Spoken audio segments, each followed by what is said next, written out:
This is The Perfect Veil, Jessie Hunt Psychological Suspense Series, Book 17, written by Blake Pierce, narrated by Debbie Soelter.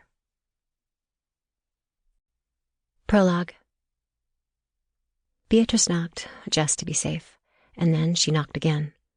She'd been burned too often, more times than she could count, despite the absence of "Do Not Disturb" placards on the outside of hotel room doors. She'd opened them to discover private activities going on inside. That usually led to yelling and sometimes to complaints, so Beatrice had a system. She knocked loudly and called out, "Housekeeping!" If there was no response after 10 seconds, she knocked a second time. After 10 more seconds, she did a final knock with one more announcement of who she was. Then she used her key card to open the door a crack and made her presence known one final time before actually entering the room.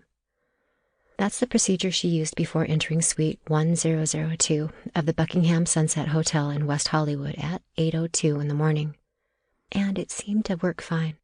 She propped open the door and walked in to survey the room before determining what needed to be done. Suite 1002 was one of 6 suites on the 10th floor, all of which typically required twice the cleaning time of a regular room. She moved past the small entryway into the main sitting room of the suite, hoping the mess wouldn't be too time-consuming. She sensed something was off right away.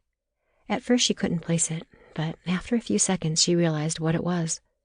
The large table lamp by the window overlooking the Sunset Strip was missing. She walked over to the adjoining couch to see if it had fallen behind it. That's when she saw her. The woman was lying face up on the carpet. Her eyes were closed and she appeared to be passed out. She was beautiful, with long black hair and dark skin. Beatrice guessed that she might be of Hispanic or Middle Eastern heritage.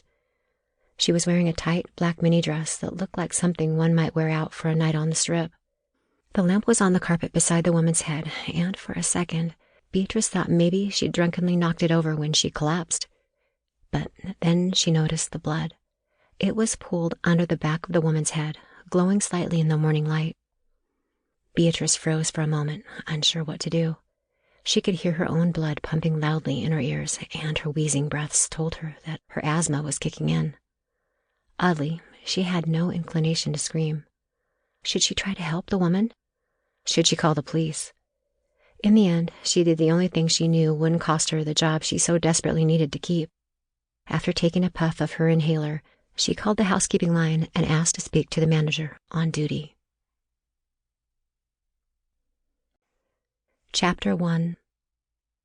It was already a crazy morning. Jessie had... Sample complete. Ready to continue?